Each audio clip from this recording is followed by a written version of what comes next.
सच्चिदानंद रूपाय शिष्य संतापहारिणे व्योमवत व्याप्त देहाय तस्मै श्री गुरवे नमः।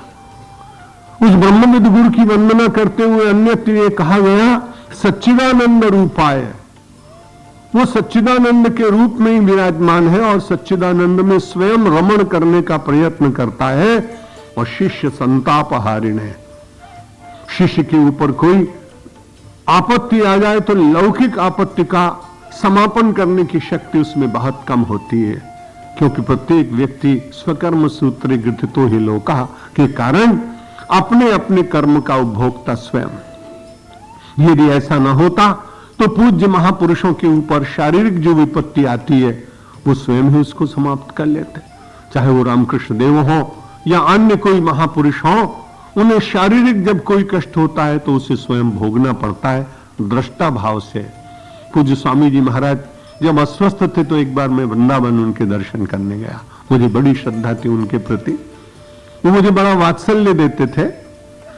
जब वो चादर ओढ़े हुए अपनी शैया पर विश्राम कर रहे थे, मैं उनके निकट बैठा तो स्वामी अखंडानंद जी महाराज ने मुझसे पूछा, सत्यमित्रानंद मैंने तुमसे कभी कुछ पूछा नहीं है, मैंने सोचा कोई शास्त्र की बात पूछेंगे और शास्त्र महाराज से ज्यादा तो मुझे आते नहीं, मैं उत्तर नहीं दे पाऊंगा। लेकिन बड़ा साधारण सा प्रश्न किया उन्होंने, मुझे बड़ा अच्छा लगा कि कम से कम इतनी आत्मीयता उनकी मेरे प्रति है। उन्होंने कहा मैंने किसी से पूछा नहीं, बहुत लोग आते हैं दर्शन करने चले जाते हैं, आज मैं तुमसे एक बात पूछ रहा हूं। मैंने कहा पूछिए महाराज। उन्होंने कहा तुम बताओ मैं कहां हूं। बड़ी अटपटी बात थी। स्वामी जी महाराज ने मुझसे पूछा तुम ये बताओ कि मैं कहां हूं।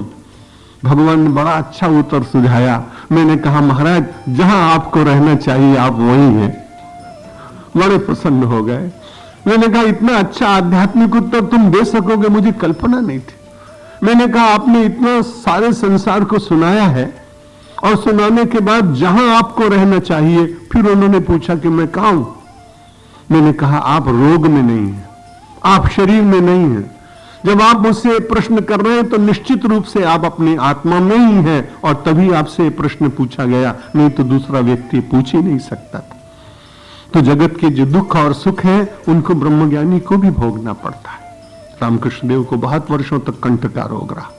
अन्य महापुरुषों की बात सुनी है, भगवान आदि शंकराचार्य को भी शारीरिक कोई ऐसा रोग हुआ था, ऐसा उनकी किसी जीवनी में मुझे पढ़ने का अवसर मिला।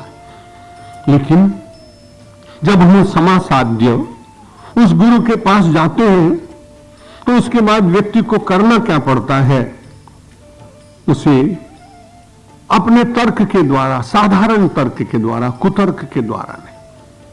कुतर्क निश्चित रूप से आपकी श्रद्धा को समापन कर देगा। तर्क आपकी श्रद्धा को जागृत रखते हुए आपकी जिज्ञासा का समाधान करेगा। इसलिए व्यक्ति को प्रयत्न करते हुए मेधावी पुरुषो विद्वान ऊहापोह विचक्षण अधिकार्य आत्मविद्यायाम मुक्त लक्षण लक्षितः। और कैसा होना चाहिए, मुक्ति के लक्षण उसके भीतर से प्रकट हों, बंधन उसको थोड़ा पीड़ा कारक लगने लगे और फिर जाने के बाद विवेकिनो विरक्तस्य शमाद गुणशालिना मोक्षोरेव ही ब्रह्मो जिज्ञासा योग्यता मता। अब उसकी और अधिकार बता रहे हैं कि जिज्ञासु के भीतर कौन कौन से गुण होने चाहिए ब्रह्म विद्या प्राप्त करने के लिए। तो उसे सदसत विवेकी होना चाहिए, विवेकिनः विरक्तस्य। और विरक्त का मतलब घर छोड़ने वाला नहीं, विरक्त का मतलब अंतर से पदार्थों की सत्यता को जानकर उनके भीतर वैराग्य की वृत्ति को धारण करने वाला। वैराग्य जो बाह्य दृष्टि से दिखाई पड़ता है तो विरक्त जीवन में बहुत सारे महात्मा हैं, बड़े वंदनीय हैं, दिखाई पड़ते हैं, लेकिन अंतर की विरक्ति तो व्यक्ति स्वयं अनुभव करता है और उसके प्रदर्शन की आवश्यकता भी नहीं है कि भोजन करने के बाद भूख की निवृत्ति मेरी होती है। विरक्ति का आनंद लेने के बाद आत्मसुख का बोध व्यक्ति को स्वयं होता है। इसलिए उसका लक्षण बताया कि उसे सत्सद विवेकी होना चाहिए, शमाद गुणशालिनः, और उसमें शम दम और षट संपत्ति आदि गुण होने चाहिए। मुमुक्षोरेव ही ब्रह्म जिज्ञासा योग्यता मता।